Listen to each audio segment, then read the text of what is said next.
Pakistan petroleum dealers کا کاروبار بندش کا اعلان کارگر ثابت۔ حکومت نے پیٹرولیم ڈیلرز کا مارجن ₹1.34 بڑھا کر مجموعی مارجن ₹10 کر دیا۔ 8% کا مطالبہ کرنے والے پی پی ٹی اے نے ₹1.34 لینے کے بعد ہڑتال مؤخر کرنے کا اعلان کر دیا۔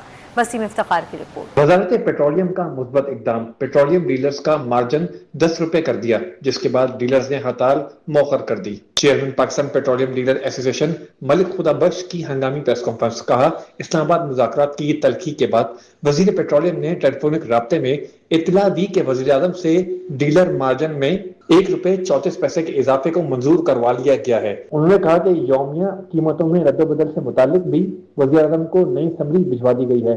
مشرق وسطیٰ میں صورتحال بہتر ہونے سے پیٹرولیم مصنوعات کی قیمتیں پہلے کی طرح 7 یا 15 روز پر متعین کی جا سکتی ہیں۔ لیکن آج منسٹر صاحب کا 1:18 پہ فون آیا کہ اس دن جو کچھ ہوا اسے بھولیے، کچھ ٹینشن تھی، لیکن آج خوشی کی بات یہ ہے کہ ₹1.34 جو ہمارا مارجن پینڈنگ تھا، انہوں نے آج وہ پرائم منسٹر صاحب سے اپروو کر کے اور وہ لے کے گئے۔ ابھی اے سی سی کی میٹنگ ہو گئی ہے اس کے اپروول کے لیے، اور آج وہ ہمارا اپروو ہو گیا۔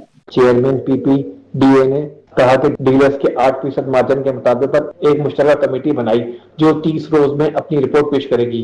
اس کا فیصلہ آج سمری بڑھ گئی ہے، موو گئی ہے۔ 3 سٹیجز ہیں، 3 سٹیجز میں کم از کم میرے خیال کے بعد 2 ہفتے لگیں گے اس کو، اور وہ 2 ہفتے تک بھی کوشش کر رہے ہیں کہ اس کو ہم جلدی کریں۔ نائب چیئرمین طارق حسن نے کہا کہ 3 سال سے مارجن نہ ملنے کے سبب حکومت کے پاس ڈیلرز کے $50 بلین رکے ہوئے ہیں۔ چیئرمین صاحب نے ان سے یہ کہا کہ ہم پچھلے 3 سال سے ہمارا $1.34 کے ساتھ $4.5 بنتے ہیں، وہ تقریباً $50 ملین بنتے ہیں، جو ہمارے پیٹرول پمپ کے ڈیلرز کا ابھی تک حکومت کے پاس پڑا ہوا ہے۔ نائب چیئرمین انور کمال نے کہا کہ حکومت نے ملک بھر کے تمام پیٹرول پمپس کو ڈیجیٹلائز کرنے کے لیے 23 مارچ 2027 تک مہلت دی اور یہ ذمہ داری اور ایم سیز پر عائد کی ہے۔ ملک بھر میں 14,000 پیٹرول پمپس میں سے صرف 10% پمپس ڈیجیٹلائز ہیں۔